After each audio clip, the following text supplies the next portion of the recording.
I'm Tracey Walker. I'm a filmmaker. I'm Rachael Baskerville. I'm a photographer. And together we are producing a calendar. Join us as we take to the road to get to know 12 fabulous women and their old girls.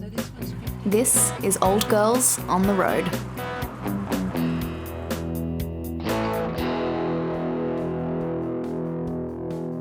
Today we're visiting Amanda and Stangley, her 1966 Ford Mustang, which she's owned for 4 years. Amanda also owns a teardrop van that she's had converted to a coffee business, which she operates from car shows on weekends.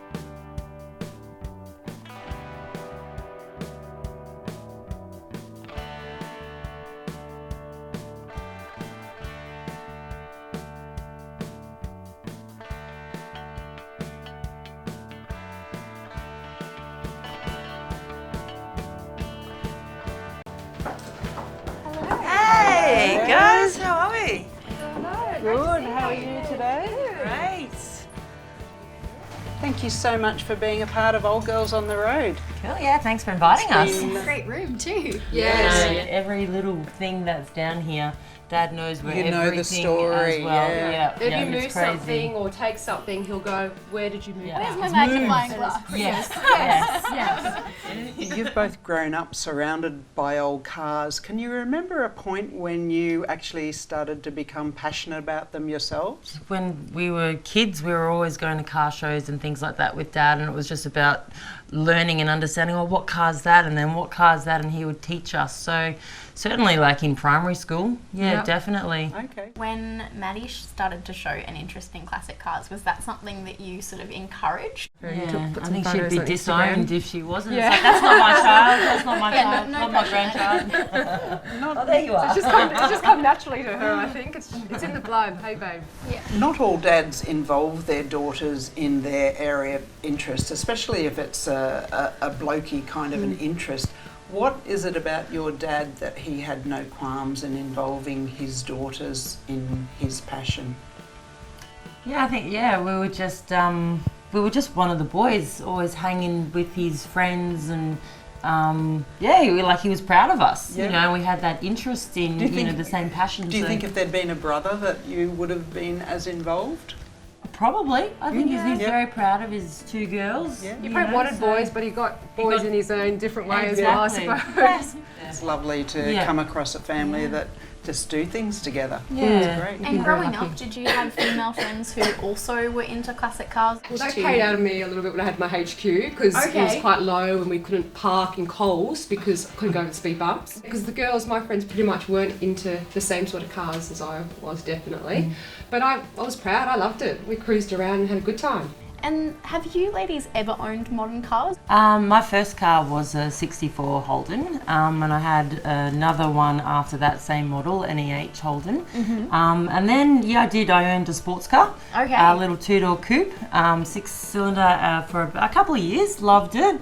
But then, just got bored. I'm like, no, okay, this has got to go, got to get another old car. And here I am, got a 66 Mustang.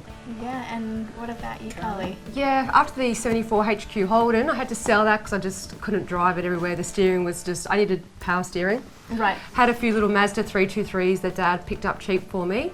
But then I also got into the sports cars. I got a white MX-5, which I loved. So I drove that forever. And then having a kid, we had to get a bigger car, got a Parado. And then we're turning back time again, and I'm doing up an FJ Ute, and my husband's into rotary, so back into old school cars now. Carly, your car is not on the road yet. No. You've had a bit of a long story of getting it there. Can you tell us a little bit Definitely. more about how it came into your hands and where it's going? Well, I've always loved the Holdens, and Dad had a FJ Ute as well. So we're overseas. Dad found one. He goes, kiddo, because he calls me kiddo. He goes, I found the car we want. We want to do it up. I'm like, perfect. Okay, you make the purchase, which he did. And then, we started to get the rust cut out, which cost an absolute fortune. We took it to someone else who started to work on it. So I think, 20 or 18 years later, It's now getting really ready painted to for roll. the second time. Yeah, it's getting That's a everything long put project. back together, very much so. But we've got it customised as well. So we've got a 2-inch chop top. some Cadillac lights, and yeah, got a bit of work done to it, so it's going to look very slick. Fantastic. So when is it going to hit the streets? Well, I've been promised from my dad, hopefully within the next 2 months. Will you be putting it into car shows and showing it, displaying? Definitely. I want to get into like pink flamingos and have my little pink flamingo down and my SP that Dad's bought me. I've already got my idea. I love it. I love how the women have all the accessories for their car. Make it a bit girly, don't you? A little twist on it. Cushions in the back. Definitely, pink flamingo cushions. Yeah, it's all good. Pom-poms. Speaking of getting on the road, I think we better get moving to do your photo shoot, Amanda. You ready for that? Cool, yeah, definitely. Yes. Let's do it.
Would you join us in a game of Fast and Furious? Sure. I'm going to fire 5 questions at you. You've got to choose one or the other that you think is conducive to a positive aging process. Fast and Furious, here we go. Moderate alcohol consumption or bottoms up? Moderate alcohol consumption. A challenge or a comfort? Challenge all the way. 10 units of Botox or a 15th of attitude? Get the attitude. Sea change or tree change? Tree change. Tree change, money or love? Both, please. One or the other? That's a hard one. That's all right. You got to go with love, I'm sure, but money can buy love. Yeah, I won't push it. Thank you for no playing. worries. Oh, this is just gorgeous sitting in here.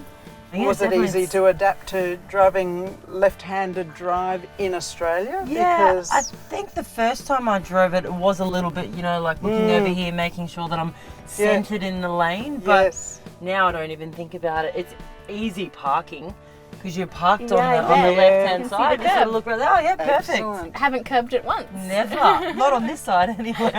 Now, you call your car Stangley. Stangley. Yep. Stangley, would you like to tell us the Stangley story? I've had this for about 4 years now. Just looking for another old car. Obviously I wanted power steering, air conditioning, heating. It's got the works. I wanted it to be a coupe. I didn't want to have to, be driving Miss Daisy. So, and then I found a gentleman that was like, well, I've got a 66, Mustang that would be perfect, and it was back bare metal, so I was able to paint it the way I wanted. Okay. All the interiors brand new, had everything sent over from the States, so I literally built it exactly how I wanted it. And this is probably so many people's dream car that I was just own. going to ask you, what is your dream car?